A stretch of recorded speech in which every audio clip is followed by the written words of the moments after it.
Why, hello there. It's me, Jeremy, your favorite bald dude telling you about Standard and Strange, a store and a brand with simple rules. Sell clothes they themselves would wear, manufacture it ethically, and build it to last. From boots made in Oregon to loop wheel garments made in Japan, find all the best clothes for your wardrobe at Standard and Strange. StandardandStrange.com.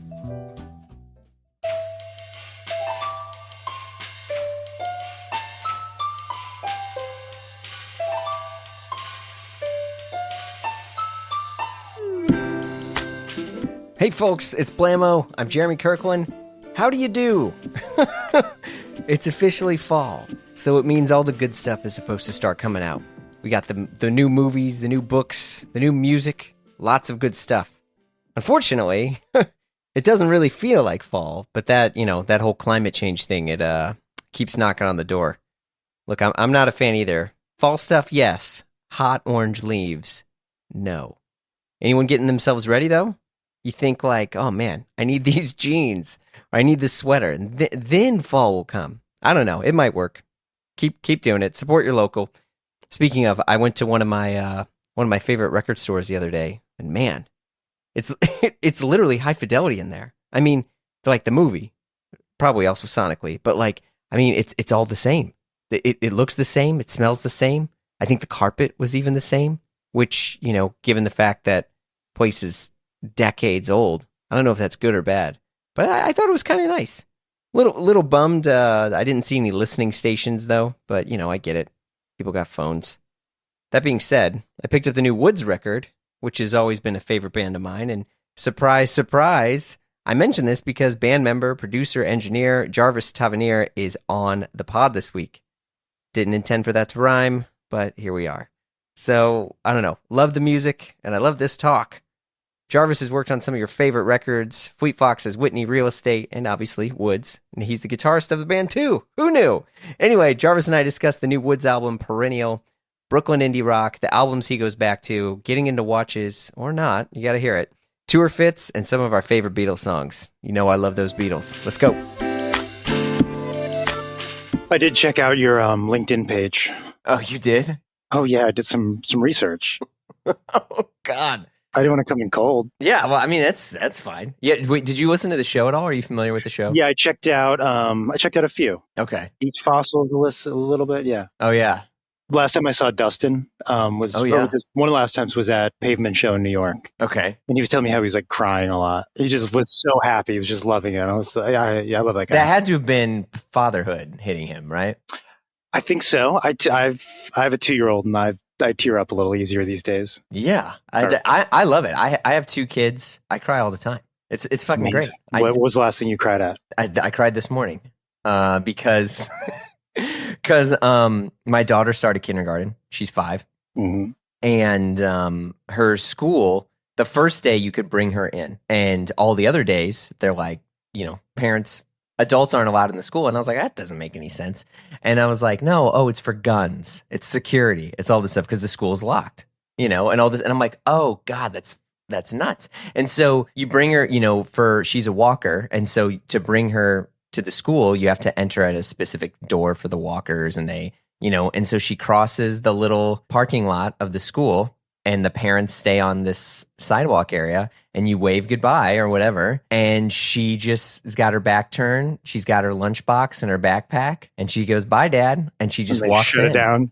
And I was like, oh my God, like it's over. Like it's next thing you know, I mean, she's going to, I don't know, go off to school or go off to whatever, I don't know, Elon Musk University on the moon, whatever we're doing at that time. Well, is she bizarre. Was she in daycare before that? Yeah, she was in daycare. She was in daycare for a long time. I mean, she was in daycare when we were in New York, and then she was in daycare here and like preschool and stuff. But, it was much more, hands-on Montessori sort of thing where it's like I would walk into her class and, all sorts of stuff. And this is real shit. And she's a big kid now. And it rocked me, man. I was walking home and I'm crying. It doesn't help that I'm binging this Paul McCartney documentary, and you find out how human all the Beatles were and all this stuff. And what's that called? The one that I'm listening to, there's like a gajillion Paul McCartney documentaries, but this is The Life. It's from Philip Norman. So cool. Philip Norman, he did the John Lennon one. He's done a lot, and it's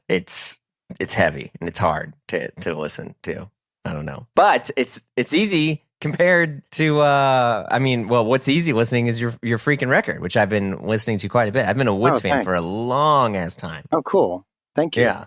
Oh yeah. Thanks for having me on this. Oh yeah, for sure. I'm glad this worked out. It's I think especially musicians and folks on here, there's a perspective and an openness to things that I think people that traditionally come on like the more fashion side or design side are a little bit more set in their ways. More agenda driven. I don't know. I think there's no shade on anyone, but I think to be an artist as a musician, and you tell me, you just have to be more open to edits and to critique, and you're constantly getting feedback because you're a live performer. And so I mean that's got to change how you approach art. No, I guess so. Yeah, I haven't thought about it like that. I can't compare it to fashion, but I do think about how beaten down my ego has been. Especially as a producer and a mixer, I've just gotten so used to just saying my opinion and having to be okay with the fact that it might get shot down. And depending on how committed I am, how much I want to argue for it, it doesn't matter. You gotta let you mean like sometimes. Your opinion as in the songwriting? On a mix or an arrangement in Woods, but for other, I do that for other bands. I mean, that's my full-time job is more doing production and mixing. Oh, yeah? Yeah. What other, I mean, is there anything else that you have mixed? Oh, you weren't on my LinkedIn page, but I was on yours. Are you going to like wax poetic on 1073s over here? I mean, I'm down. If you want to? Dude, well, I'll tell you my opinion. This is your show. But I can't say, speaking of 1073s, which my vocal's going through, I think it's distorting a little bit. Is it? I can barely hear it. Someone's going to listen to this on AirPods that they might have accidentally run over at some point in their life. Those are the AirPods I have. My dad found them in the snow and then sent them to me from New York. So wait, you're running this through a Neve 1073? Or is this, wow. It's what I have set up for overdubs, so I just pulled this microphone off a guitar amp and put it in front of my face. Jarvis is talking to us on an exceptional gold standard mic preamp that people put in the Holy of Holies for music production. Yeah. 1081s and 1073s, Rupert Neve. Yeah. Don't have any 81s, but I have two of these that I'm actually borrowing from someone. And now I get to use them for podcasting. I'm sorry for your loss. So at one point when I was younger, I worked at Sony Music Studios as like a late night engineer, like just a helper, like a third engineer sort of thing. And Chad Blake was in there. Oh yeah.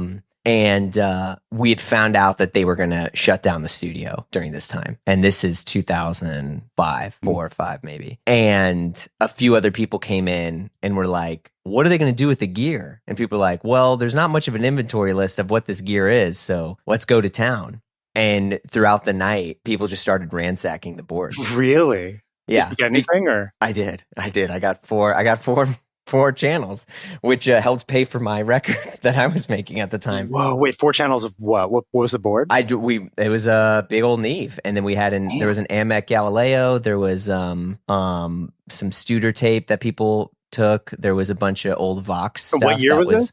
This was I think this was 2005. Okay. Yeah. Because you always have you hear these romantic stories about like when gear was undervalued. I mean, now it's ridiculous. Yeah. You hear stories like that of, finding some gear for free or. Oh yeah. I mean, people just took it out and, the most valuable item at the time was all of a sudden a Phillips head screwdriver. So you could just rip things out of a board or, it was amazing. You sold them for a record. Oh, absolutely. And I mean, now what? I don't know what a Neve channel is worth now. What, $8,000 or something? Maybe more? Yeah, probably more. Yeah. I think I was getting maybe 2 for mine at the time. Yeah. That's amazing. Yeah, there you go. And that my failed music career, and that's it, paid for by old Neve channels. What was your project? I was in this shitty band called Jackson Knife. Dumb name. Knife. Yeah, stupid. This is 05 when everyone wants to be the Shins and Spoon and some sort of sub pop indie, this is like you guys were playing at like Glasslands. 2005, maybe. Yeah. Maybe a little before my time. Jeremy was doing the band with someone else for a few years, yeah. Yeah, because this was super early, lo-fi, like that was just like, this era of music that, we were doing. We did like a few like smaller tours. We toured like Rah Rah Riot, and then Paul Banks from Interpol became a buddy of mine and was coming to shows and was helping us out. And I was like, this is so hard. I can't do this. And he's like, oh, you should go work at Beggars. And I was like, okay. And I went and worked at Beggars, and I was there ever since. It's amazing. Yeah. I was listening to Paul Banks' record with RZA recently. Oh, okay. Now that's out there. That's out there for sure. And there's some good stuff on there. Okay. Yeah, many people were a bit turned off by the fact that it's not Interpol. I get it, but checking it out now, just like kind of with no context, other than I was just in a Wu-Tang phase and was just checking out everything involved, that I'd missed. Yeah, I don't know. It's cool. I think almost everything, well, like anything, many musicians, it's like, it's hard to have good music, but also be at the right time for your music.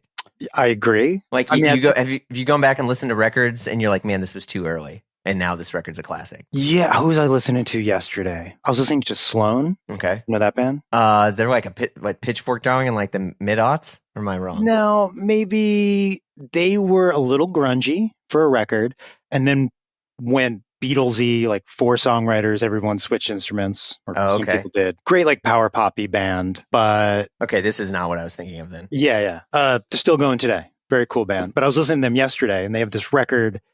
Yeah, it's just one of those things. Yeah. that you're good at the producer's judgment withheld. I know I'm like a politician sometimes. I'm like, yeah, no, it's great. It's fine. Don't know who's listening. Oh, there's a couple. There'll be a couple people that'll hear us. What was I going to say? So the Woods record. Mm-hmm. Talk to me about how you get into Woods, because I think Woods is like, it was just Jeremy, and now it's a bit of like a collective. No, it's been pretty much me and Jeremy for at least 10 years, but different people kind of coming in and out. Yeah. So when I first started playing in Woods, me and Jeremy and our old band had a house together, and we all just had lots of different projects. And as Jeremy started Woods, and it just seemed like the most fun, the weirdest creative, he was just kind of doing it. He would make a cassette and then sell 100 copies, which to me was huge. Or make a record and they sold 500 copies and without playing any shows, while we were in this band practicing twice a week, grinding it out, trying to get something to happen. And I don't know, it just seemed like such a fun, cool project that he was just starting out of his bedroom on a cassette 4-track. So after he did 2 records, and maybe there were some singles too, and I just, I lived in the house. I just got involved. And so, what's your music career like pre this? Just playing guitar in indie rock bands, and me and Jeremy met. We went to college together, and as I was graduating, he joined a band I'd been in called I'm the Resurrection. That was maybe hardcore, trashy, something thrashy. Okay. And Jeremy had played in similar types of bands, and we did a tour together of just doing house shows and basement shows, and we just hit it off. And seeing the underground network of the DIY through the hardcore scene just got me so inspired. I was like, I kind of just like indie rock and nerdy shit, but this whole world just kind of opened up. And I'd never really traveled much either. So that's how we got involved. Right. So in this year era, this is all like pre-Spotify. This is kind of like pre-Spotify. Yeah. It's MySpace and Verb. Like, it's tough how you're trying to sling your. Yeah. Do you remember Verb blew up because it was where Justin from Bon Iver had his music before Jaguar, I think. Oh. Yeah. Yeah, me and Jeremy. This is 2007. Playing in a hardcore band in like 2001 or 2. Okay, bingo. And then had some indie rock bands, and then played in different things. And I was in a band called Wood and Wand and the Vanishing Voice. Okay. That was freak folk. That's what they called it. Oh, okay. Mostly improvised with some folk songs mixed in. What were you playing, like mandolin and some hurdy-gurdy, or is this you're always on the 6 it was string? Like we played garbage, like whatever was around. There was an instrument called the rabbit mouseophone that Lucas, who ended up playing in Woods, he played cassettes in Woods in the early days. He found just in front of someone's house, and it was like a homemade harp with nylon guitar strings, and it was just insane. It wouldn't stay in tune, but if you plugged it through, we had a contact mic on it through a tuner, so you could always kind of keep it in tune. Or before we'd play a show, we would all just tune these weird instruments to each other. Yeah, okay. I had a fretless bass that had guitar strings on it. Oh, lordy. Yeah, so it wasn't traditional folk. It was really a bunch of garbage. So this is your skiffle music era. Exactly. Sorry, I'm still in the Beatles mode, so I'm trying to. All right, we can stay in the Beatles mode. That's my parallels of the music careers. Uh, Damn. Okay. So the music was made on garbage, but I think it's cool. I listen to it sometimes. Yeah. Some of it's cringy. Check it out. You tell me. I will check it out. I was gonna say no. I gotta I'll put in the show notes the whole musical journey that you've been on. I've done that sometimes, especially I used to do that with like Jim O'Rourke stuff, just finding like anything that he had his hands on and to see like what I could pull from him from records that he played and things that he actually produced, into where it's like, oh, how do I, in a weird way, one of my favorite things about music in general, as someone who grew up from, my dad was a musician and I was a failed professional musician, but then I'm still now just like a guitar noodler with my kids, is like there's a constant chase to kind of have some sort of physical presence of an artist. And you're like trying to evaluate that and recreate that by performing their music. And I don't really know any other art form that's like that. I mean, stage stuff maybe, but I don't know. Trying to keep someone alive. Yeah, I took my daughter to see a Beatles tribute band a couple weeks ago. Okay. It was great.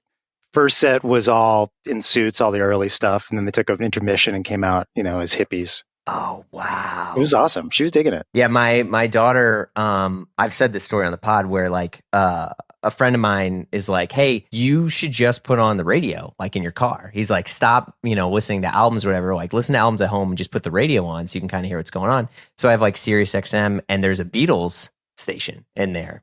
And the Beatles station was on and it was Let It Be. And my daughter had never heard it. And we were playing, she's hearing it. She's like, who's this? I was like, oh, this is the Beatles. And she's like somewhat familiar. She was probably just turned 5 at the time. And we get to the parking lot because it's a short drive, and this is the Beatle, this is the Let It Be version that I guess Paul hated because of what's his face, Phil Spector, had, reproduced this stuff in that session. And, you hear George Harrison's guitar solo, it's wrapping up, there's the organ, Billy Preston, da-da-da. And then Harriet's like, and I turn the car off, and we're getting out. And she's like, Dad, wait. And she's like, can we finish the song? The best. And I'm like, oh, yeah. No, I was like, oh my God, I'm so sorry. I turned the car back on and like the serious thing will kind of pick up where it left off and play the rest of the song. And I turn around and she's like tearing up. And you're like, holy cow. Like this, like music is affecting her day. Like this is, she doesn't know the words. She doesn't know what it means. She has no context of the backstory. Let It Be for the first time. Yeah. No context. Nothing. Doesn't know how funny they are in interviews or how cute they are. Yep. Just totally divorced from that. Yeah. And in a way, I was like, oh, this is one of the reasons, obviously, why I love music so much is because she's making her memory from that. She has no other, understanding of, John and Paul's interpersonal issues, of the divorce, of why the song was written, of why, and it's like, what other art can it be like that where that, that person makes that memory for themselves and they can change that and that memory becomes, living through someone else's art. And it's like, I'm not trying to get all Joe Rogan weird heady stuff, but like it's why I like continue to constantly go back and listen to things. But what you're saying about music and like just the power of it and like how like nothing else really does that or does something else do it. And maybe not. Maybe that's just it. And that's why we keep chasing it. And well, what made you want to do music? I think still just chasing that feeling. When you were telling that story, I was remembering, and I was much older than your daughter. I was like a teenager, but I was in the car with my friend's stepmom and we're going to the mall in Connecticut. We're in upstate New York. Some mall I'd never been to, and it was raining. And a Bob Dylan song came on, Stuck Inside Mobile with a Memphis Blues again. Yep. What song is that? I think that's the song. That's what the song is called. Probably. Stuck Inside Mobile with, It's on Blonde on Blonde. Blonde on Blonde, yeah. Which I think is my favorite still. Wow. I'm a New Morning guy. You're a New Morning guy. Yeah. It's fun that it can keep changing with Dylan. Oh, yeah. Blood on the Tracks is still, I cried in the kitchen last night listening to Blood on the Tracks while I was doing the dishes. We're going all over the place already. But I remember this drive and hearing that Dylan song, and I was not a Dylan fan. I was kind of anti-classic rock for a while. I was into punk, indie, whatever, late 90s stuff I was into. And then I heard that and I was just like, holy shit. And that for the first time hearing that Dylan thing where I'm like, the chorus just keeps happening and I love it and I don't want it to stop. And it's like, it keeps coming. And I can still remember looking at houses. I was, 30 years ago or whatever. And I still remember the drive. I remember the houses I was looking at while I heard this song. Blew my mind. Yeah, that's heavy. Now right here I have... wow. He's holding up a CD. It's a CDR burned for me. My first job, maybe not my first job, but worked at Borders. Were you familiar with Borders Books? Yeah, I know Borders. I don't think that's where I first heard OK Computer. Amazing. An older guy who worked there was trying to turn me on to Dylan and made me this CDR, Blood on the Tracks, the New York versions, it's all the acoustic, which I think some of those are on the record. But I never even heard the full Blood on the Tracks. This was my jam. Listen to it every day. And just, within the past 5 years, maybe more, actually know what the real record sounds like. Yeah. It's one of my favorite Dylan stories is when Bob Dylan is playing Blood on the Tracks in the acoustic form, like just like singing the songs and playing on acoustic. And he's kind of reading, because a lot of his lyrics he wrote just like on a typewriter. And he's just like looking down at a sheet of paper and he's singing the songs to Graham Nash. And Graham Nash is like, this guy is the fucking worst musician I've ever heard, but man, is he a great songwriter. And then he plays him the first, because Blood on the Tracks was recorded twice. Mm-hmm. And he plays him the first version. And everyone knows that first thing is just junk before he went back to Minnesota to re-record it. That's what this is. This is the first version. But so he's playing him. But that's not the first version, the first album thing, or is that the live thing from 74? This one is the first album sessions that are acoustic guitar, I think, a little organ and stand-up bass. Okay. Yeah. And so that, a couple of those versions are on the real record. Okay. Yeah. And so he plays that. And Graham Nash was just like, God, this guy, what a goober. And then he drops that album, which is just the most beautiful breakup album I've ever heard in my life. You should give the OG version another chance. I did the basement tape sessions and I've done the bootlegs, but like I have this weird completionist mindset to where I usually, it was only maybe recently until I started to look at people's outtakes and other versions because I always thought it was disingenuous in my head because I'm like, well, this wasn't what they put out first, in this case it was, but I'm like, this wasn't the final brushstroke. So do I dare even experience it? I totally agree with that. I'm into that. But for me, it's funny that this older guy gave me that. Yeah. Like, this is what you need. And that goes to show you into him. So you're at Borders, blasting Dylan, losing your mind. A guy came in one time, an older guy, probably my age now. And he was like, what are we listening to? I was like, Blood on the Tracks, Bob Dylan. He was like, this is not Blood on the Tracks. Oh, what is this? And I was like, something a friend burned for me. And he was like, are you out of your mind? Are you crazy? You're playing it unreleased on the speakers at this, couldn't believe it. Oh, this guy who just graduated from copyright law or whatever, and all of a sudden thinks he knows. He was obviously like a Dylan head, and he was just like, what he wanted it. Oh, I teased him. I tempted him. There you go. Power's in your hands now. Power's in my So all along. So you're getting this musical journey. It sounds like people are kind of dumping some stuff into you, changing your ways from punk stuff into a little bit more of your fake iambic pentameter songwriting here. And what's this do to you? Like, did you feel like you were hot shit, and then you come to New York and you play music, and you're like, oh my God, I have a lot to learn? I don't know if I ever felt like hot shit, but definitely when I was in college and in that little bubble where I met Jeremy, I was definitely just so obsessed and productive. I mean, I still was in Brooklyn too, but because I moved down to Brooklyn, was there for like 18 years before moving to LA. And it was a little bit of I don't know. Maybe a smackdown. What was the moment when you realized that you didn't know everything you thought you knew? Well, I always knew I didn't know much. Okay. Humble. So I feel like I was always kind of humbled, but it was like the reality of like getting to the city and starting bands and just trying to get traction and seeing other bands doing it. And then, just kind of not, but still having a great time. I mean, living in Brooklyn in your early 20s. Yeah. Been there. Not bad. Great. No.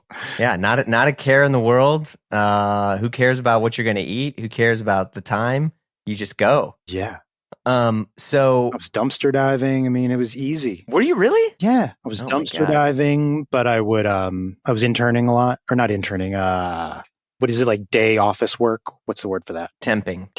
And how was that? It was super funny because I would have like a mismatched suit from a thrift store. Okay. I look like I probably look like I thought I was in the Strokes or something, but I was like, this is how you dress for an office job. Yeah. I members had only no jacket. Skills. Wow. It sounds to me more that your life, Jarvis, is like this TV show. Oh, no, I'm serious. Did you ever watch what was it called? Love Monkey? that failed TV show, but about No, the I've never A&R heard of guy who was like the hot shit dude, and he was making music, and then he was kind of life kicks in, and he has to separate his personal and work life at the same time. It's like it was a good show. Love Monkey. Was he? Yeah, it was Monkey? it was called Love Monkey, and the whole thing is he walked around with on his iPod. I feel like you're making this up, but I love it. I swear to you, I with every fiber of my being, I swear who was the main character? It was a CBS show. It came out in 2006. The only reason why I know is because my friend worked on it. Judy Greer was in it. Tom Cavanaugh. Yeah, there you go. Anyway, so you were gigging TV for 10 years. Like my first 10 years in Brooklyn, I was like no movies, no pop culture. It was just playing in bands, playing shows, going to bars. That was it. So what was pushing you musicianship wise? I'm a musician. I love it. And if I wanted to travel, I wanted to do it. The camaraderie of it too was very appealing to me. When a band or a collaboration really works, especially in my early 20s. I guess that's what I'm focusing on. But did you have brothers or sisters? Yeah, I have a brother. Okay. He's an ear. Family life wild? Nah. So the normal. Was this kind of nothing special. Breaking away from the mediocrity then? Ooh, that's a very good way to put it. Yes. I feel like my whole life has been trying to break away from the mediocrity. Okay. That makes sense. Because you have this like contentment to you, especially throughout this conversation, in which like you've been on the high highs and the low lows, and you've kind of just found a center. Have we talked about the low lows yet? I don't know. I clearly not. But it feels like you've been through. If temping is my low lows, then it's a pretty charmed life. That or losing luggage somewhere, or dealing with a music take that doesn't get heard the right way. Yeah, pretty charmed life. Yeah. So because Woods has toured a ton. Yeah. All over the place. Mm-hmm. Yeah, there was definitely maybe 5 or 6 years of hard touring. Yeah. Do you think it's easier to be in a band now or more difficult? I mean, I don't know if my experience as a new dad post-pandemic, it feels like everything's different, right? Sure. But I don't know if I have the perspective on that. Well, you're a musician. I mean, you're making music. Well, okay. So as like an older person in a band that's been an older person. How old are you? At 43. Okay, you're not old. Older gentleman in a band sure. with kids trying to get it together, trying to organize like a fucking 6-day tour. It's a lot of work, because you're not just in the flow state of youth, of just every day. There's nothing else to do. So you just kind of move your little party into a van and then into a venue, Now we have to actually like reassemble. Right. But you have the security per se, and that you're an established band. Like people know who you are, mm-hmm. and you can book a show and know people are going to show up, versus being a totally new band, and every show in a way is like how you're setting, you're hoping to establish yourself. Yeah. But I don't know if that's changed, but if you're just talking about for us personally, yeah, that's great. Well, I mean, I think as a new band, I mean, the thing that I was going against is like the tools that are there now to play music, where it's much more common now, where people are like, oh, I'm just going to distribute the album myself. Mm-hmm. Like I don't need a label. I'm just going to hire this PR company, or I'm going to hire this, or you don't really need a publicist. You can just have your own social media, to where there's much more, I think, ownership in a lot of music, even in a business that feels like it's less and more, or it's more and more hostile to ownership. But like there's empowerment that's across the board. But I feel like it's much more difficult to navigate in terms of someone saying, okay, what do I do next? Mm-hmm. And that's the thing I'm kind of curious about, where, is it easier or more difficult to be a musician in that way? Because it's like everything's in front of you. You can distribute a song across the globe within seconds, but with everyone else doing that. Yeah, I don't know if people are listening to it. Right. I mean, I've worked with a bunch of bands who are doing very well and haven't been on a label yet, and they just have total ownership. It's pretty amazing. Yeah. But then there's plenty of people who just are just putting songs out into the ether, and like no one hears it. So I don't know if it's easier or. Well, as on the production side for you, like saying you're producing a band, what sort of advice do you give some of these musicians based on your own experience? I think playing live is just the thing still for me. To just get out there and play shows. Yeah. I mean, just to get better and just to build an audience and like to connect with people. I mean, obviously, whatever. Social media is great too, but I know just as many people on social media who are frustrated. you know? And I think the real thing is just having that connection and going and performing for people and connecting with them. Maybe you don't, you know, there's no guarantees, but I don't know. Playing live is really fun too. Yeah. When was the last time you played live? I played bass with my friend Anna St. Louis. I produced a record for her and she did a show in LA. Yeah. But since then, a couple Woods shows last year. Okay. And how did that feel? Especially post-pandemic live shows. Pretty fun. We were a little rusty, but super fun. How often do you guys get to practice? So we have a record coming out in a month. We'll meet up in New York in a few weeks and we'll rehearse for a week and then start playing shows. Okay. So that's and then what you're going on the road for a week? Yeah, a week of shows. Then a month later, everyone comes to LA where I am and we'll rehearse here and do the same thing on the West Coast. Oh, wow. Yeah. Yeah, I think like I've seen shows recently, and especially in the Midwest now where it's like cheaper to see shows. There's definitely a different vibe seeing live music now, I think post-pandemic than there was. How cheap are we beforehand. talking? I mean, I saw what $40 a ticket compared to what, 70 a ticket I guess that's what you're seeing. Yeah. Yeah, I mean, you know, who did I see? I did see, I saw The Smile. Oh, how was that? Tom York's. It was incredible. I don't think I've ever seen one. I mean, they were playing in a venue that's like 3,000 people versus, 30,000 with Radiohead or something. And I've never seen Tom York so happy. It's amazing. Like I've seen Radiohead maybe 10 or 12 times in my life and just never seen the joy in his face. He was making jokes to the crowd, which I don't ever really recall. He was like, making himself laugh with his own echo, and like, it's not like Tom York was out there on a bunch of drugs. Like this is, the dude just having fun. 50s. Yeah. He's just having fun. And the audience really reciprocated that. I saw Fleet Foxes in the same venue 3 weeks before. It was phenomenal. And there was just an energy at seeing live music now, and it's like people are so hungry for it. And I mean, it's just everyone seems so happy and just reciprocating all the energy back. And then obviously I saw Tim Heidecker's Two Tims live show. How was that? It was great. I mean, I've got some friends in the band, but I haven't seen the show yet. So his band, and this is the thing that makes you realize, like, oh wow, like I'm not belittling Tim Heidecker's songwriting at all, but it's not like Dismemberment Plan, Bizarro time signature stuff. Like it's just fun, great, classic songs. I like the song Buddy. Yeah, it's a great song. Yeah. With incredible backing musicians, and they sounded amazing. And everyone was happy. And in a weird way, I was just like, oh, like I don't recall having such a warm environment and seeing music in a very, very long time. And I think it's just because we were so dried up from the pandemic. The last Woods show was in New York. We played at Union Pool. Do you know that bar? Yeah. Of course. Spent many nights there. Yeah. Me too. They do an outdoor Summer Thunder, I think they call it, outdoor shows. But it rained, so it got moved indoors. So we're playing in a pretty small venue, and it was so fun. Just like the vibe was so great. It's raining outside. Our drummer's daughter came on stage and played tambourine for like a song or two or three, maybe. Yeah. Yeah. Wait, so why do you think that is? I mean, I can't say if that's the post-pandemic thing or just was a fun day, but why do people enjoy coming together and having fun? It's hard to do. No, it's hard to get out of the house sometimes.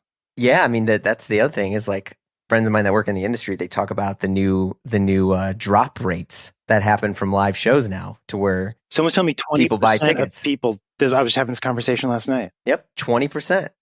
So that means if there's a 2,000 ticket show and 20% doesn't show up, you're missing 200 people. And you're like, well, I still got their money, but most people who keep doing this kind of don't care. I mean, you need the money, but you look out into the room and you're like, where are the people? Yeah. I mean, I saw that happen at the Fleet Foxes show, where the show was like almost sold out, whatever. And it was not almost sold out inside. There was plenty of space. I don't think that they noticed it, Yeah, you got to get the lights really bright on your face so you can't, so it just looks blurry. Bingo. But like there was a lot of space where it's like that person can sit down there and like they could spin, they could twirl. Yeah. Oh yeah, they could dance. They could run a few laps. So I mean, it was stuff like that you're seeing, and I'm just constantly fascinated by this evolution of the music business and how this affects songwriting and music in general. Because so much of all this stuff, you're not really making your music in a bubble. You're still influenced by whether you realize it or not, by things that are going on, by other music you're hearing, getting different ideas. And I'm just always curious, like how the business evolves. When you say bubble, it makes me just think of like business, like the kind of perceived negative things. So I don't think of like music you're influenced by, like that, like that's part of your bubble, right? That's your world. So yeah, you don't actually make music in a total bubble. Like maybe your daughter hearing Let It Be for the first time, like no context, then maybe she goes and writes something after hearing that. I don't know. Yeah, we'll see. I mean, I play a ton of Jim Croce and Paul Simon songs on guitar around my kids all the time. And, my daughter doesn't care unless I play, Frozen, which that song sucks. We tried watching Frozen this weekend. Didn't work. Didn't stick. Well, wait, go on. How old's your kid, 2? 2 in a couple months. Oh, yeah. Wait for it. Floodgates are going to open in about 18 months. I'm here for it. Attention! Do you even loop wheel, bro? Do you know what loop wheel garments are? Look, I actually didn't, honestly. I was just like, oh, it's a flex, or it's this special kind of cotton. But no. The folks at Standard & Strange dropped a ton of incredible knowledge bombs and their incredible loop wheel tee, made in Japan, of course. Back to loop wheel. It's an antique circular knitting machine that relies on gravity and uses spring-bearded needles. What the heck? Do you even get it? Look, all you need to know is it's dope. It's better if you want to learn more. Visit standardandstrange.com/loop wheel and check out their new loop wheel tees. Your boy is partial to yellow because, duh. But the tees are fire no matter what color. The fit is spot on, and it's a classic tee that looks like it's from every era, to be honest with you, and fits like a dream. And it's from the folks at Standard & Strange, the shop that helps you own fewer, better things, run by industry vets who are focused on incredible product from incredible vendors. And look, if that's not your vibe, check out some of their huge offerings of Japanese denim or boots. But listen, the shirts, fam, the shirts. So, if you want to know more, visit standardandstrange.com. Loop wheel, baby. That's standardandstrange.com. So, New Woods record, I feel like I wanted to be in a bubble as much as possible. I think we all why is that? That's why we record in Northern California, just like in the woods. The studio that's like on a hill above a beach. That's pretty amazing. Would you say why is that? Mm-hmm. Why do you want to be in the bubble? Because I just want to, I don't know. I guess maybe it's getting back to earlier days of making music in woods where I wasn't thinking about anything. It was just you trust that you've stored up enough, you have enough experience, you've listened to enough records, played enough that it's just in there. And like, how can you just like kind of let it fall out of you? And the studio we work at, we also, when we work there, we sleep there. So it's really common that we'll make dinner and think we're done for the day and then end up working on something else. And, not that that's always my favorite stuff. Sometimes it's ridiculous music that makes us laugh, but it's just part of the thing. It gets me back into that state of like early woods. Right. And then you get to sift through it all at the end. And sometimes even the funny stuff, you're like, you know what, a minute of that funny stuff is a kind of cool outro for this. Well, is that where some of the instrumental stuff comes in? Because I feel like I don't recall hearing much instrumental. On the last record, that came from one of those like post dinner, we're done for the day kind of things. And then we just did that, and then overdubbed on it later. So yeah, but I mean, a lot of the instrumental stuff, it'll be like 7 a.m. we're making coffee and just start working. Someone's noodling, something's happening. That's the main thing for the new record. For a bunch of the instrumentals was I'd be making coffee or trying to make a smoothie with this really old blender they have that did not crush anything. And I would hear Jeremy and John Andrews just jamming on something. And Jeremy brought all these loops with him that he had stored on a pedal that he had made. So they would just kind of find something and be like, ooh. And then I'd have to abandon my gross smoothie. Yeah, and the old Waring, right? Wait, what is that? Waring blender, the company? I had a hunch.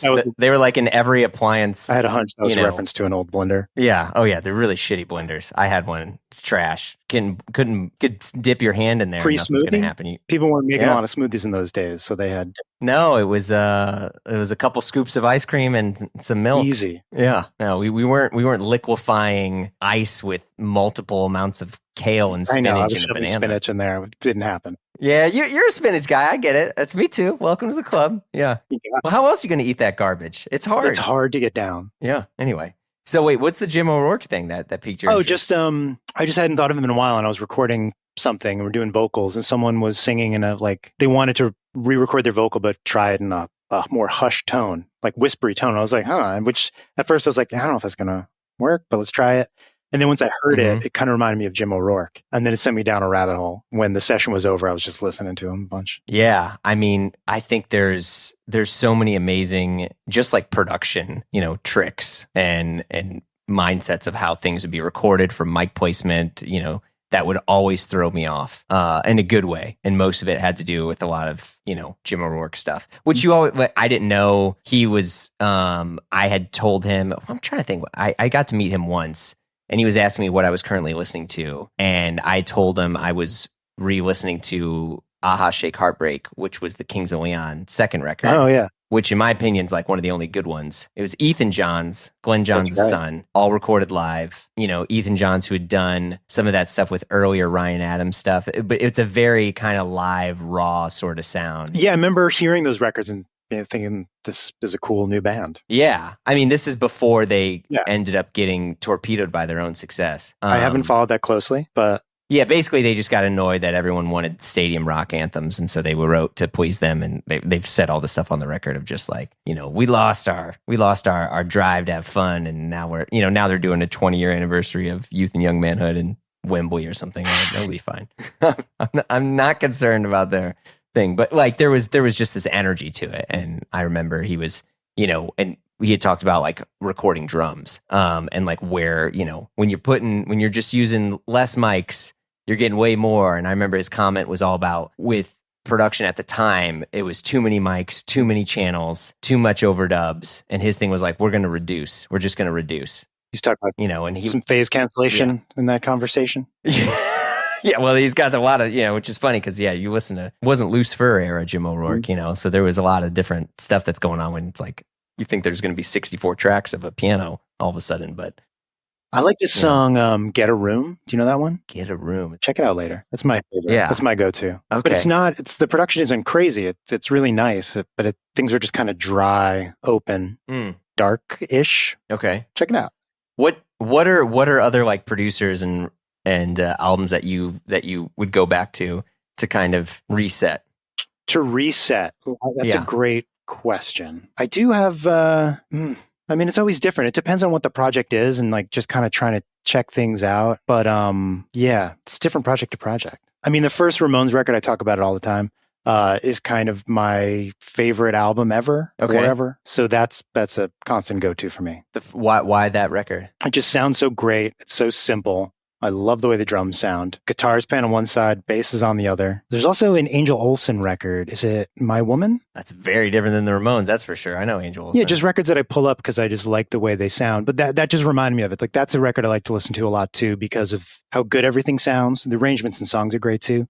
But just it's just kind of simple and everything sits kind of perfectly. Yeah, here's a hot take, which you can agree or disagree with. I often think that the most of the best music ever recorded was recorded between 1968 and like 74, 75, because there was this perfect era where technology had peaked at the time and it created just enough restraints. We're saying 68 to make the best music. Yeah. Okay. Well, 68 because you include what White Album or something, in there that has some bizarro stuff. But there's, it's when, because like Dark Side of the Moon was made on 16 tracks. That was made on a 16 track machine. Okay. So like there was a limit of what you could use technologically to make music. And so, oftentimes people say that like, your creativity is the most empowered when there's restraints behind it. If you have an empty room to record your I agree album, with that. yeah, and you're like, well, wait, what can I not do? And it's like, well, you can do anything. It's like, well, what am I going to scratch the wall to make a sound? Like, what do you want me to do? And so I think like when you're like, no, you need to use these things. So like these are the tools that you have, and it's often tools that people continue to go back. So Neve boards were around at the time. You had Bog Echo, you had, all that stuff. I'm just looking at some dates here. Let's figure some stuff out. Oh yeah, let's go. Well, like some of my favorite recordings, so much Nina Simone, right? Pre-68. Okay. I'm so much. But what is it about the Nina Simone records that you like? It's not based on recording. You're right. No, but there is a vibe in the way they captured the music. Sure.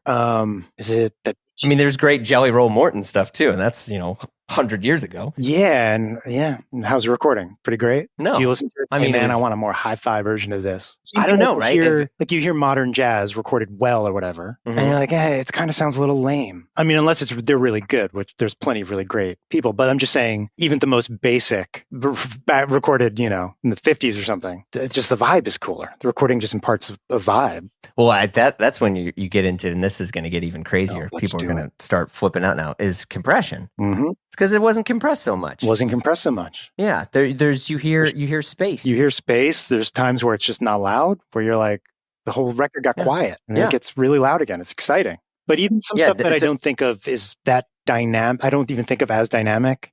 There's a few Nina Simone songs that I'm just obsessed with, like her cover of "To Love Somebody," or another one where there's a version where it's really room micy, and then there's another mix that I think is the more well-known one that is a little tighter sounding. But I'm pretty sure it's the same performance. And it's just the sound of the room and all the musicians in the room and the arrangement. It's fucking crazy how good it is. Okay. So it sounds like there's a record. You were at a loss earlier, and then this Nina Simone seems to be pretty important to you. Of course, it is. Okay, it's really important. What else do we got? And the go-tos, I guess I don't realize they are until I get animated. Then I'm just like, was I just talking about that? No, this is great. This is good. I mean, Waterloo Sunset is another one for me.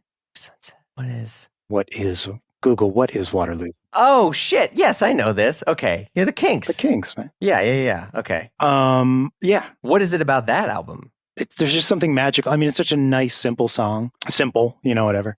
Yeah, it's 1967, so we're near that era. It took me some of those chords I didn't use until I was well into my 30s. So it's more sophisticated than I'm saying. But like diminished seventh stuff? I think that might be the one. Maybe an E something, diminished something. Yeah. I don't know. It's just a simple, beautiful song. And just the vibe of the recording and those backup vocals kills me. Yeah. Man, I mean, it's like you need a manly compressor. And you need all that's the gear. Thing that's missing is a warm audio. That's a joke. Yeah, man, I like the song so much that I walked over the Waterloo Bridge and had myself a think. Oh, okay. So I said this on another pod where, like, when I first moved to New York, I think it's a bridge. There's a station there, and then there's a bridge. I don't know. There's there's Waterloo Station. Yes. Yeah. When I first moved to New York, I had an iPod, and I basically made my own soundtrack around specific landmarks. I wanted to, go. Listen to Paul Simon when he's talking about, whatever, and go, oh, was Dylan here? Was this when he wrote some of his stuff? Mm-hmm. And, walked around listening to like old Interpol. And I think this was, and then listening to like, Is This It? And stuff, and just walking around where I had just enough connection because I had, music, but I also had the energy and everything around me. And it totally changed everything. And now I love stuff like that. Yeah. I don't think I get that anymore with music now because it's on, but it's on my phone. But then some ding dong texts me about, Oh, you can't get lost in the moment. Like I can't get lost in the moment. No. I can't. I thought possible. that was a dig on St. Louis. There's just nowhere for you to go. Now I got Chuck Berry's dead body rolling around back there. We're good. Yeah. I mean, I definitely did that a lot. I mean, I still go to places where there's famous Ramones photos taken. Okay. Like in alleyways, like around where CB's was. Yeah. Like whenever I'm back in New York. And what did you feel? I mean, what do I feel? Well, it's changed a lot, but I feel connected. Wait, did this happen pre-parenthood? Yeah.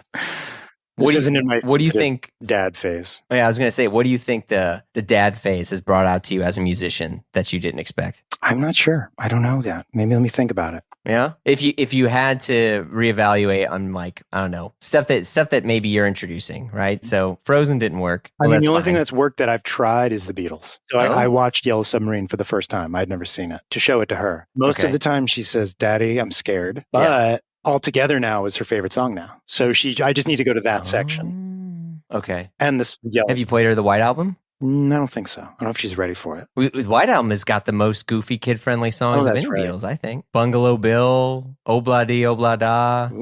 A lot of, you don't have to tell her why they're written about. Yeah, but, I mean, I play music around her all the time, and she's usually just wants me to put Bluey on. Hey, that's better than Blippi. I don't know what that is. Well, Blippi, you're dodging a bullet. Blippi's like a wannabe Mr. Rogers impersonator guy who's just very, very gregarious and animated. Bluey is a fantastic show. You got to Great get her show. on. You got to get her on Daniel Tiger. She does Get some Tiger. Fred.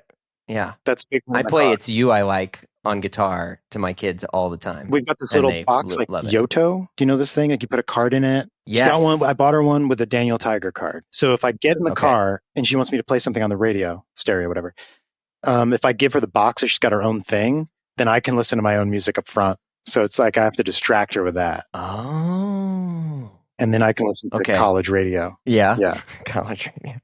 Dad, what is it? It's the Velvet Underground. Be quiet. I found a college radio station that's amazing. Oh yeah. What's the college radio station? where you're at? KXLU. It's all student run, from what I can tell. So there's no, I don't know. It just feels like there's no agenda. They just play whatever.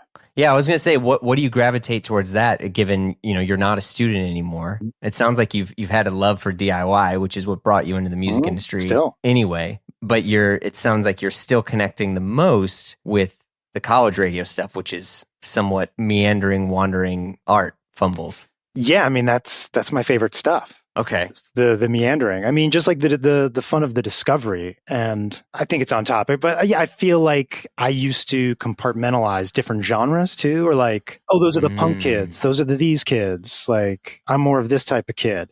And as you get older and you start mixing and playing in bands and realizing everyone likes everything, there's just like so much excitement in that discovery and that like self-acceptance of just liking it all and just being like, yeah, I don't know. So I think that's something that streaming music brought that most other things weren't able to. I definitely noticed that in younger generations. Where people just have amazing, cool references. Like they know a lot of the stuff. Yeah, because I'm not really a huge fan of streaming based around the business part of it, and I believe artists should be paid more for it on the record here. But like for me, and I've said this before, how I get music is sometimes I'll use streaming as a radio, and if I like it, I'll try to buy it on Bandcamp or from a record store. And I usually will buy the LP, even though I haven't had a working record player in a while. It's kind of you. Yeah, well, it's because like it's better, it's more fun. I feel like it's going to last longer, even though it may or may not. And then I'll listen to stuff once I've owned it and I feel better about that. I'll go and I'll listen to things on like my little DAC here, so I can do lossless or whatever. Which my editor's gonna message and call out because I mention these things all the freaking time. I tell everyone to listen to music on a DAC versus their. I don't even know what headphones. it is. Did they give you a free one yet, or is that what you're going for? No. This is just this little. It's called the Dragonfly. It's a little digital audio or digital analog converter, so I can listen to 48K lossless, on way better headphones. Sounds worth it. Well, if you're listening to LP, someone was like, "Well, what bit rate am I listening to if I'm listening to like an actual record?" And it's like infinite. There is no bit rate necessarily when you're listening to an analog recording. An analog recording, cut analog. Yeah. Yeah. So I mean, but like anyway, how I look and approach music is often through that. And I think that the one thing that I love about streaming is all of a sudden I can hear Schubert and Bach, and then I can go connect the dots to some new pornographer song, right? Or some sort of thing that like Carl Newman did. And I can make those references and connections. I'm a fan of Carl's. Absolutely. Yeah. I mean, I got to interact with him a bunch of times at Matador when I was at Beggars. But I want to know the Schubert connection. Well, so earlier stuff was like Beethoven and Bach. I know that one that da na na na na na. There may be 10 or 12. I think that was Bach. That he's riffing off of. And then I was asking him like other classical people to check out. And this is, Patrick Amory, who is the head of one of the co-heads of Matador, who's a genius in his own right and makes incredible mixes, was like, oh yeah, you got to check out Schubert. Like it was always the most overlooked. And I did, and it blew my mind. It's cool. I love this stuff. We've never had it if it wasn't for streaming, I mean, because I'm not going to go to the library. I don't have time, and I don't know where to find and where to dig in. So it's just, it's stuff like that I truly, truly love. And I think it makes me feel more connected to musicians and writers when I can also get their sources. Totally. In a way, Yeah. For me, Spotify was all about the early years was like, ooh, remember that thing I liked in high school? Was that any good? Do you think it's on Spotify? And I'll sing like half a song and be like, ooh. Well, that's brought a lot of bands back on the road. I know. It's great. You think Eve Six and those dudes, like, I mean, power to them. Like Johnny Resnick of the Goo Goo Dolls is like crushing it right now doing weekend shows. Good for him. I know. I think it's great. I don't say it to belittle at all. It's awesome. I want to go see Hootie and the Blowfish, man. I'll go pay $200 to see Darius Rucker and the crew blast. Really? Hold My Hand. Hell yeah. Hell yeah. Okay. I'm looking at my playlist. Sorry, that may not be the indie rock thing, you're anticipating, but that shit slaps. Hey, I trust Jane? you. Yeah. Dive back into Cracked Review after this. Nah. Almost music. This is not going to happen. But I'll keep it in mind if it comes on. I won't turn it off. Oh, what a lovingly diplomatic. Because I know there's no way it's going to thank you. fucking come on. Yeah, well, of course it's not going to come on. Mm-hmm. Your algo is removed Hootie from your thing. Yeah. Although wait till Frozen makes its way in there. It's just going to happen. I'm a big Raffi fan. I don't know if you guys... No, that's old stuff. Down by the Bay. Down by the Bay, there's a Raffi Quiet which Time. is an older song. This is children's music, but there's a Quiet Time record, and it's all his like kind of sadder, just sweet, slow songs.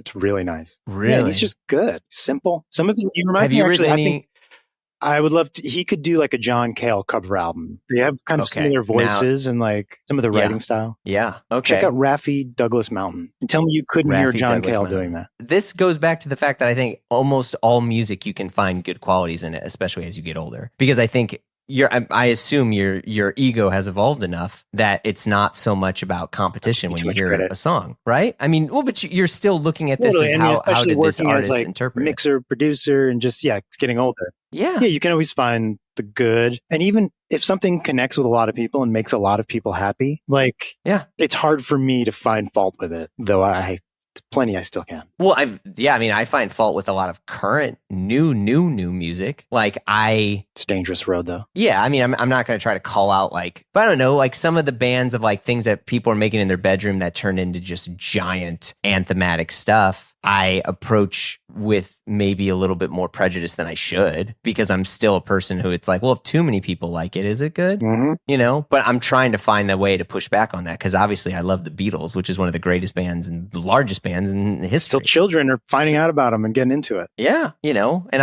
I got way back into Elvis, but more just so I could understand the bizarro, incredible musicianship of that was going on in his band. A couple years ago at Thanksgiving, my dad, who's in his 80s now, conservative guy, was in front of the whole family. Beatles came up because everyone loves the Beatles. Mm-hmm. He's like, Beatles, I remember the Beatles. That music doesn't last. We're like, Dad, they're 50-year-old music at this point. It lasted. Yeah, they won. They won. You lost, buddy. They won. Yeah, that turns into a different with these bedroom people. Yeah, well, I mean, I think and I don't. It's not that I don't think that music lasts. I don't know. It's hard for me to empathize. I think also as I've gotten older, in a weird way, I'm like, oh, I don't know if I can empathize with that person. Mm-hmm. In a weird way, I think I'm curious if you feel this way too, especially with Woods. Is there's more of a demand of a personal connection. I feel with new artists and new musicians, and even now, for me, I don't care about whatever other things that we can connect on, because I'm well, I got into them at this part of my life, and that's still where I go when I try to connect with Woods, is when I'm cruising around and I go to Glasslands or something, even though it doesn't exist. Yeah, a friend of mine was tweeting about this idea of your whole press campaign around a record needs to be personal information. Yes, and there isn't a lot of other, or maybe there is. I don't know. This is a question. Other art forms, when you release a movie, do you have to say how your divorce or someone dying influenced? Well, yes and no. I mean, I think what people want to connect on is the human condition. Yes. Right? No, I'm serious. Right. I mean, what brings you and I together? Yeah, what brings you and I together is I can't relate or understand how your brain works or the music you've made or why you choose to play music the way you can. But I can relate on getting an order wrong at a restaurant, at having a parent, at, music for many ways is where we'll bring people together based on their critiques, where you and I can argue over whether or not a song is recorded well or written well is fine. But if you're a new band, I mean, the fact that when you mentioned that you're I became a parent in the pandemic, that just opens your connection to a gajillion people who may not ever look at Woods at all, but they can look at the challenge of being a parent and how that changes how you relate to people because you soften, and you care, and it activates a thing in your brain and your body that you didn't know existed. And it's this compassion thing that in most cases that I think stereotypically many people think of musicians that they never really had that muscle to exercise because you're constantly focused on fending for yourself and you end up building walls around yourself. When all of a sudden you find out that people's arms are out because they want to hold you versus push you away, is that really fucking rocks your world. Mm-hmm. And that's the stuff that people connect over. So do you find yourself talking to adults, not like they're children, but like, with a little bit of that, not in a condescending way, but just like you're having a big feeling. I'm going to give you some space.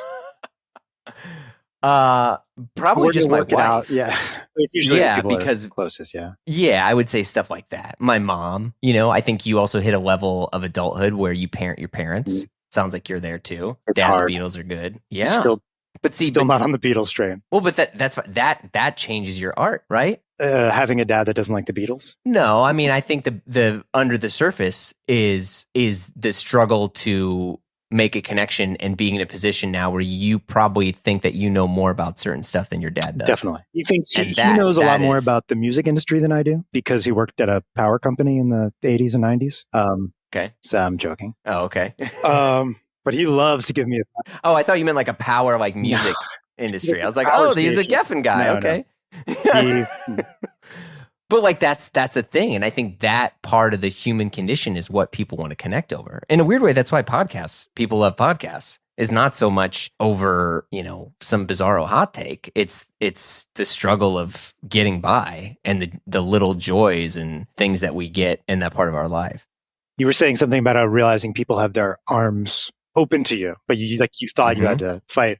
And I saw some stand-up comedy last night, and I was kind of thinking about that. I've heard other people say it, where like the room wants you to succeed, but you can kind of see on people, like moments of insecurity or like people, I mean, I can imagine how hard that is. But I was just thinking, I was like, everybody here doesn't want this person to fail. Like, it's awkward if they fail. So it's just kind of funny to like watch that, but still see people. And it's just like so human to maybe not believe that fully. Yeah. And because you're trained otherwise to defend yourself, right? There's like some animal instincts that kick in. Like, how many times when you were younger, did you go see a band that opened for you and you're like, fuck, I don't, should I watch this opening band? Is that the right thing to do? I remember when my dad was in a band and we played with bands, and I would always take it a little bit personal when the band that we opened for pieced out and didn't give a shit about it. Because I was like, yo, we're here. Aren't we in this together? And, and that stuff used to bug me. And then I was like, oh, wait, these dudes just got stuff going on. They just got other things going on in their life. I can't start to make this stuff up and try to hold things against people and write stories that didn't exist. Yeah, take it personally, make a whole backstory. Bingo. Such a waste of time. But it also at the same time, it made me think, well, that I was evaluating that part of them. I wonder if they're evaluating that part of me. Mm. And so, I mean, I think that's the thing that I was like, okay, well then, should I do this? Should I, and I never became a level of musicianship that it mattered, right? But in other areas of my professional life, I think about that all the time. How people think about you. No, not necessarily how people think about me, but just like my actions, intentional or not intentional, I don't have control over how they're interpreted. No. Yeah. It's a hard one, but right? But it's so healthy and it's so freeing. Yeah. But it requires a level that you're trusting that you're a good person too, right?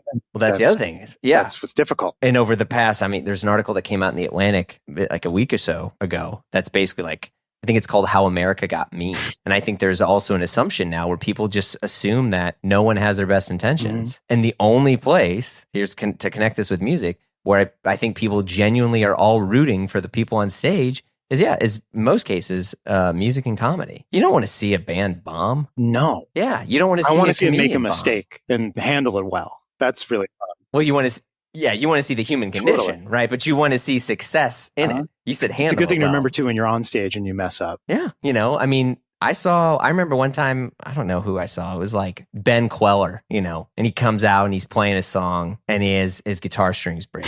First song. And that sucks. Yeah. Yeah. First song, I think it was on the On My Way tour. His guitar strings break, and he was like, "Man!" And I don't think he had a roadie at the time, and so he stopped and he just changed the strings and went back on, and like that was cool because there was like a moment of you remember unplanned. That you're talking about connection. it now, yeah, of course. I know. I think it's easy for musicians to just get in your head. I mean, I've definitely done it. Like things aren't going right, you can get in your head. Like this sucks. Everyone's staring at me. Just remember, they're on your side, unless you're opening for someone and nobody's on your side and. They'll let you know. Yeah. But it goes back to filling in the blanks for other people, assuming what they're thinking. Well, bingo. And I mean, that was the thing. Like I talked to Andrew Bird about this and he's like, well, I just try to pretend that the people aren't there. And I'm like, what the fuck? Like, but what about the energy exchange? And it's weird. I was like, man, this guy's been a road warrior for that long. And he's still kind of creating a bit of a barrier for himself, which I'm sure came over time. But I like that. That's always really interesting. And so, to put that all together, like now when I go back and re-listen to this Wood stuff, thinking that like, okay, you guys made this in a house. Okay, Jarvis had recently become a parent. How did that affect what you were doing? Like, do you think about your kids listening to this and questioning what you do? I mean, it's just like there's all this additional subcontext, I think that's there, that I often wonder how that changes people's music. Yeah, I wonder. It didn't, I mean, when we were making it, I didn't think about it. I would definitely take breaks to FaceTime and sure. My kid, and Jeremy's got a kid too, who's a little bit older. But once I hang up the phone, I'm like, I'm back with a band. Do you think touring is going to be easier with the fam back there? Like, I don't know. Probably be a lot of stressful phone calls, but hopefully it will be a good release and relief from the grind of parenting. Which I love, but it, every day can be kind of the same unless you make a strong effort to make it not the same. If you want that. Oh, I know exactly what you're talking about. I mean, I'm with you on that. Like my days revolve around pickups and drop-offs and the dread of the freedom of after 8 p.m. at night and the dread of 6 a.m. the next morning. It was very real. Yeah. Going to bed early is great if you can do it. But how do you get to unwind? How do you unwind at night? I've been just, I was kind of struggling with that. And earlier in the summer, which is feeling low energy, just working and kind of trying to parent, not much else. But lately I've just been building in times just for me. Just if I can finish work kind of early and just go to a movie while my kid is at daycare, daytime stuff. Oh. Couple weeks ago. You a solo movie guy? Yes, I am now. Wow. Or go to a coffee shop and read for an hour. Just finish work an hour early if I can. A lot of times I mix by myself. So if I can do it, that's my summer vacation. Is like a summer Friday or like go to the beach or just try to make time because otherwise, every day is the same. Even when I'm working and I love what I do. Just go to the studio, open up a session, work on it, open up a mix, it can get samey. So you gotta, I mean, even within work, I need to try different techniques in mixing just to make it feel fresh. And then same outside of life. Yeah, it's real. And it's very, I don't know. I think I wrestle with that stuff quite a bit. Of trying to figure out like what my disconnect is. Like I got a Criterion Edition membership and I've just been like watching a bunch of old movies that, like I got into like Tati and, cause I was like, I don't really watch stuff anymore without a phone in my hand. I'm like, what would it look like to set that down and be a normal person? That's what theater is good. You have the shame of the phone. You got to put it away. Oh my God. I never thought of that. You got to go to the theater. I went to see Oppenheimer. Okay. I was the only person in the theater. There was no one there to shame me. It was 1:00 on a Friday. Okay. And you were in. I still put the phone down. Yeah, I did like it. I'd seen Past Lives a few weeks earlier. Have you seen that? You should see Past Lives. I loved it. What else? What else did I watch recently that I really, really liked? It wasn't a new movie. Okay. Yeah. It was Red Shoes. Oh, I don't know it. Red Shoes is, I want to find out when exactly it came out.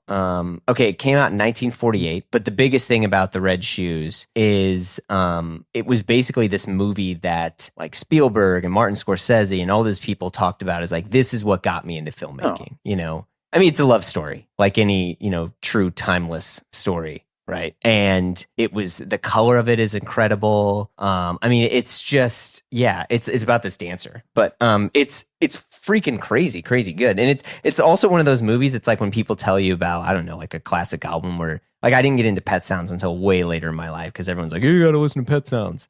And I was like, shut up, man. And then I heard and I was like, oh, damn.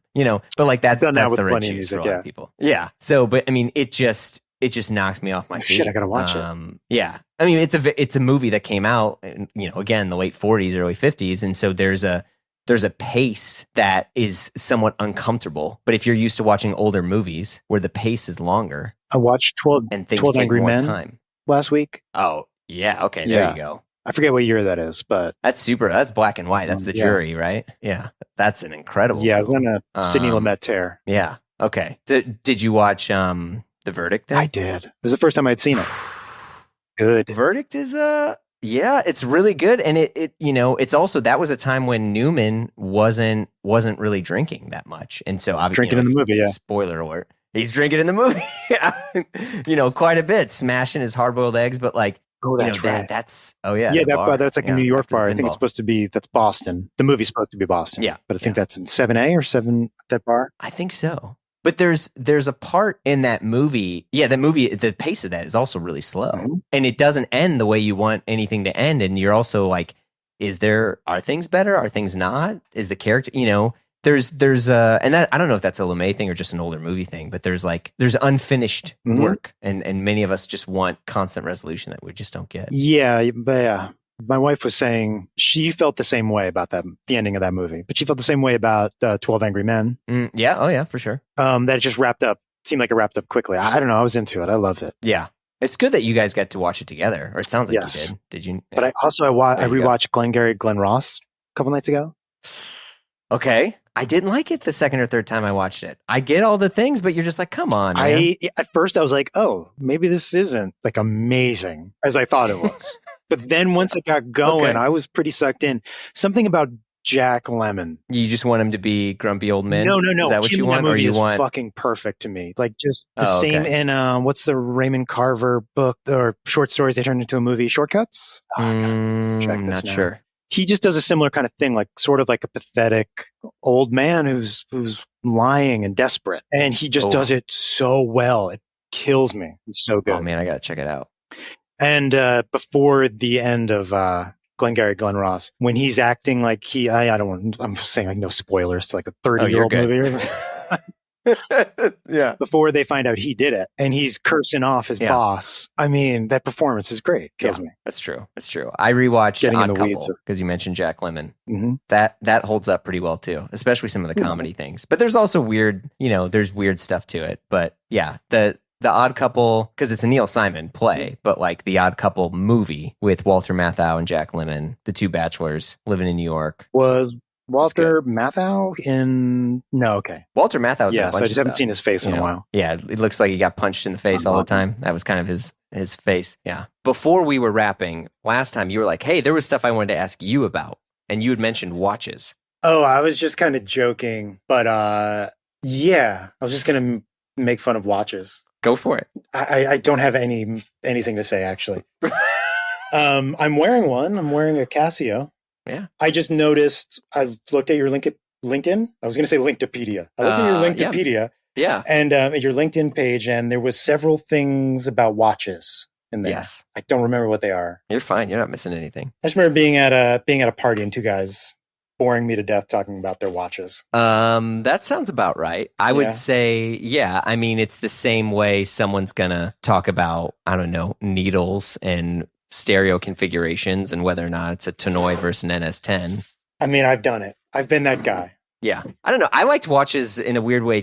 I've said this before, like they're just little fun mechanical. They're like my baseball cards, They're, I think like anything though, the industry and subculture around it is toxic and horrible. See, so you don't like it. The conversation I heard, they were more playing into the status. Oh, absolutely. Of it. Oh, yeah. I mean, it's like and maybe the subtleties I didn't even know existed. I mean, there are watches, you're telling other people the signal you're putting out to the world by the kind of watch you're wearing. Yes, that's 100% true. The same way a musician, whether you go into someone like what's their desk like, or what's the guitar they pull out. Yes, I think like any object, people are using them to signal where they want people to perceive them. And I think watches have been for eons, the prime thing of like, take me seriously, I have a Rolex. Sort of thing. But you like them for a different reason. Well, and I joke about this in the sense that like I got I got into it for the wrong reason. Okay. So like I didn't go to school. I have no sort of like family money. I have nothing to fall back on. And when I moved to New York, I had loved watches. The watch I had was the one that you were wearing, the A18WA, the Casio, the steel, digital That's watch. what this is? Yeah. It's a perfect watch. Beautiful watch. Serious. It really is, because it's very simple. It's subtle. It looks timeless. You can't place what era it's from. And it doesn't say too much in the best possible way. No, this was actually my wife's, and I was just like, hey, I want to look more like a grown-up. Can I borrow that? Yeah. And it's been a couple of years. It's great. And you can also, it's worth enough that it's important to you, but not worth so much that if anything ever were to happen to it, you'd have to, file an insurance claim. But when I was younger, I got into watches because I saw how, I was into clothes first, and I saw how people treated me different when I was wearing different clothes. And I also loved the clothes. I loved these Dior jeans. I was into, punk rock and Eddie Slimane and all that stuff. And I was like, okay. And then I remember going to an event and all these people had really nice watches on. And I was like, man, I want people to take me serious too. I need to get a nice watch. The same way a musician or someone be like, I want someone to take me serious. I want to have a good guitar. Like I want a G&L. I don't want a Tele, or I want a Tele Plus. That's my, and so I think I got into it, and I say this for the wrong reasons. And over time, I realized that these were ways that people could connect to other, to parents, to friends, to learning about like engineering and, but at the end of the day, they're just little wearable pieces of art. And I think there are some watches that I own that I won't wear at certain times because I don't want someone to think that I'm trying to be some ostentatious clown, And a lot of the stuff I've owned, I also was getting into them at a certain time that when I was getting into them, they were worth way less money than what they are worth now.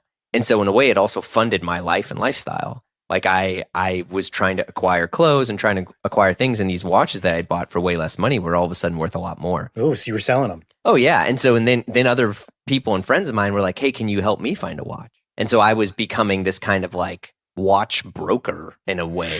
To help other friends get it. And then, I love and collected Seikos for a long time. I mean, they're just few $100 watches. And all of a sudden now these watches are like $1,000 or $1,500. And I've collected tons of these. And so I've been slowly selling them off here and there, but then I take that money and I use it to buy a better watch or a different watch, and so it's just like anyone in gear. You're like, okay, I got this gear, I sold it, and now I have this much money to go towards the new gear. It's like you may not have 20 grand lying around to get the Pres that you want, but you have, 18 in gear, and then you have 2 grand aside, and so you're just trading up. Totally. But it's tough because if someone walks in, they're like, who's this rich dude who's got all this stuff? Does he know how to use it? Is he really smart? It's like, why has this guy got all this Telefunken stuff? Like, what are these Royer ribbon mics and all these things that he's swinging around? Or like, does he know how to use the gear he owns? It's just like watches. I mean, so yeah, yes. I'm rich in gear. I was thinking about that. Like the car is just getting kind of beat up. Yep. But then I'm like, I bought a stand-up bass. Wow. But there's a new compressor I just ordered. Yeah. I learned, my dad was a musician for a long time, and I learned that most of the gear that he had, if he wouldn't have gotten rid of it, we could like basically change my mom's life. The beautiful Rhodes he had that he toured with a bunch that he actually ended up hating because he couldn't keep it in tune. All of his Moogs, the Opus 3, the Mini Moog, all that stuff. So what years did he sell those, or did you guys? It was like in the 90s. Late 90s, when he was like, oh, I can get a great 82 weighted MIDI controller. I'm going to just get rid of this Rhodes that doesn't connect to anything. Yeah. Who needs this Farfisa? Who needs this Wurlitzer? Who needs, just all these things that people love to have. There was a lot of stuff that he still kept. I mean, some gear, a lot of like cool AKG mics and, but he had like ADAT and 808s and all these like stuff that's now worth a lot and like pretty timeless. Are ADATs worth anything? Some of the ones that he had were worth good, but like if ADATs will come back in. They maybe, right? When I first got into recording, that was kind of the format. Yeah, that was popping. ADAT for Pro Tools, and I was just like, who's going to need to learn Pro Tools? Yeah, I mean, he had a Studer tape machine and then a 16-track Otari 2-inch machine. and these are things that are like the size of a room. It's I tough. have an Atari 2-inch machine. Do you really? Yeah, Hell right yeah. here. Let me tilt the camera. Can you see it? Holy shit. Yeah, man. That's sick. Oh, That's is that the really one? nice. Similar? Or you had a bigger, older one? His was bigger. It was white, and the tape was vertical. Gotcha. Yeah. Or excuse me, it was horizontal. It was all flat. But yeah, he used that, and then he had what did he have? I think he had like an Amec, and then he upgraded that to like a Mackie board. So it was like things that you think is better but isn't. Oh, so tragic. Yeah. On the watch thing, I think like this watch, the reason why I started wearing it, I think it was because my dad had a similar watch. There you go. Or probably still does. But that was like at some point in my life, I was like, I want that.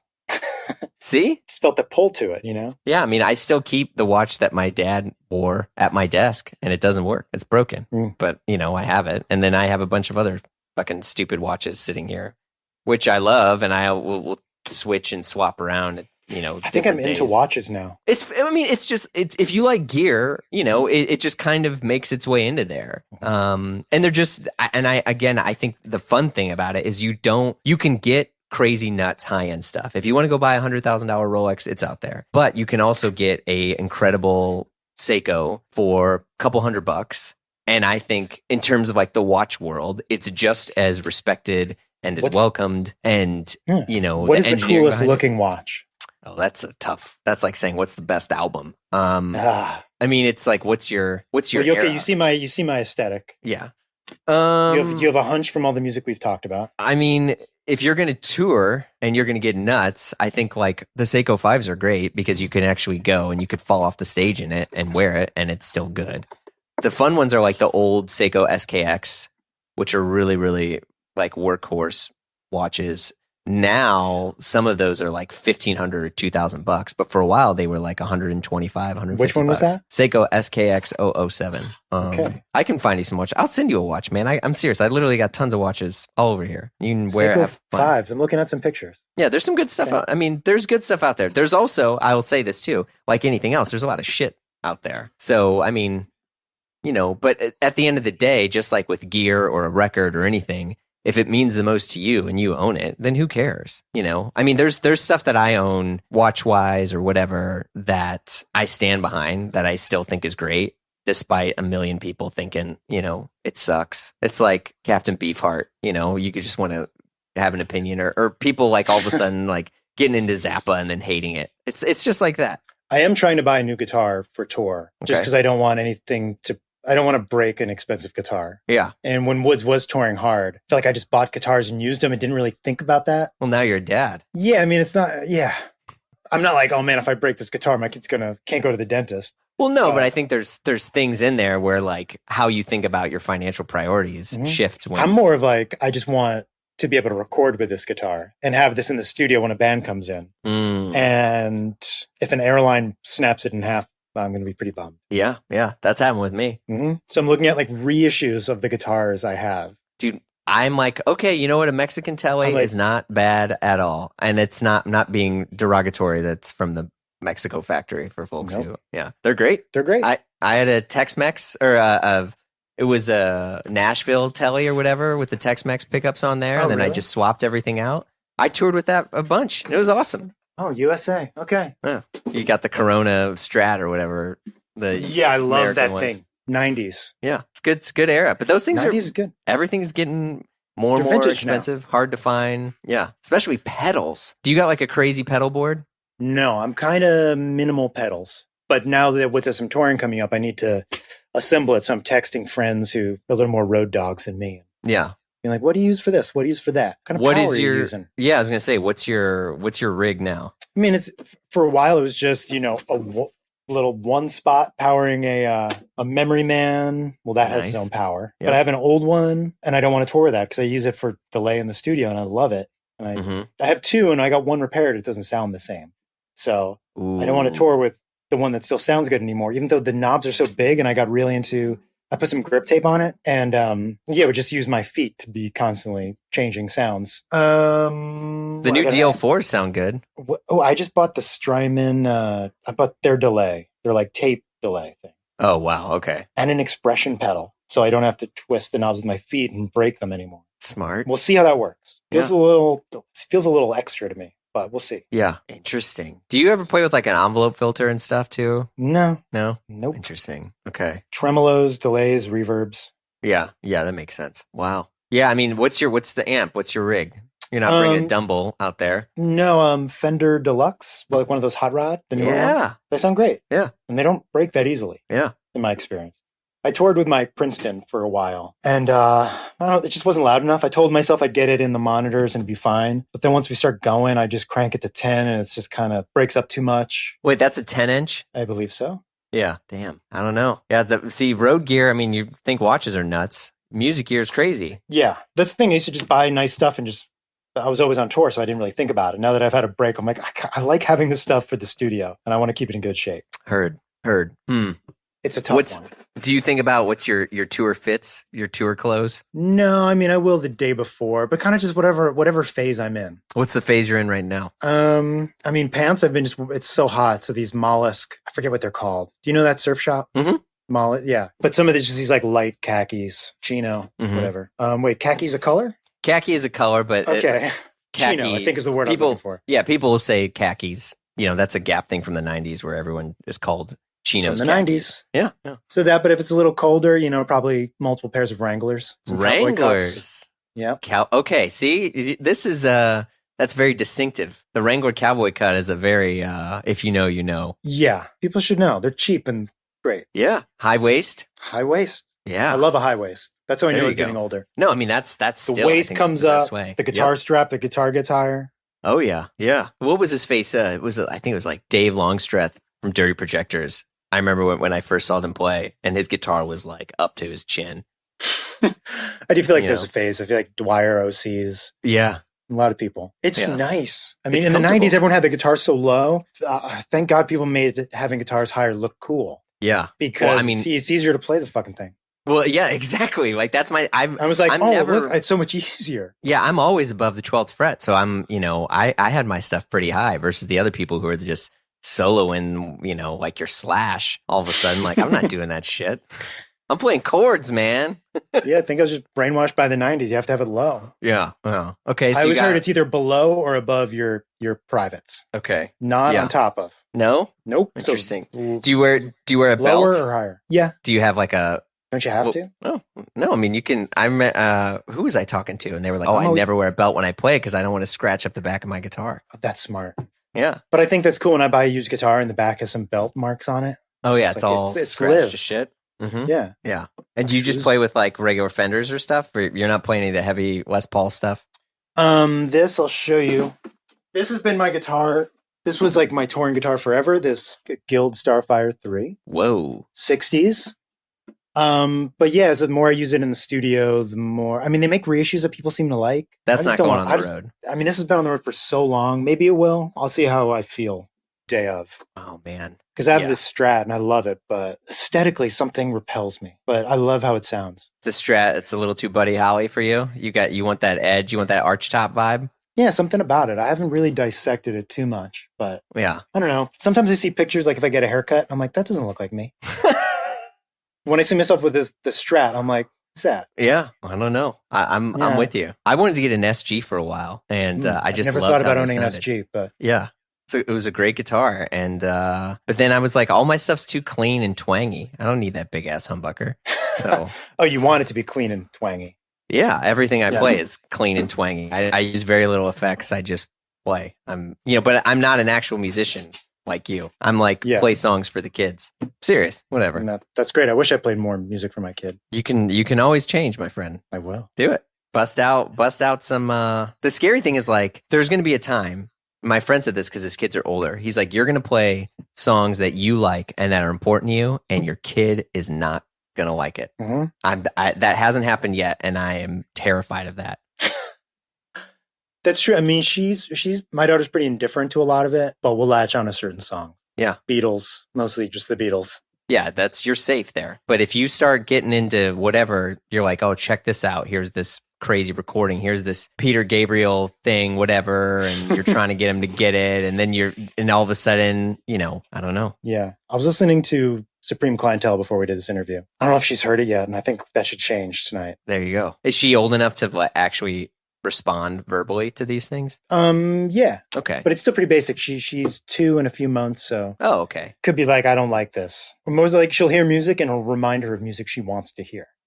So she'll hear like a rock song and be like, I want Beatles, which means I want All Together Now. Yeah. Great underrated Beatles song. Mm-hmm. That's a B-side outtake, right? All Together That's Now? Yellow Submarine. Oh, yeah. Great one. Back to the Beatles. That's a good one. Yeah. All Too Much is on there, right? Hey Bulldog. Hey Bulldog, What the excellent fuck? track. That's a Lennon song. Yeah, hell yeah, it is.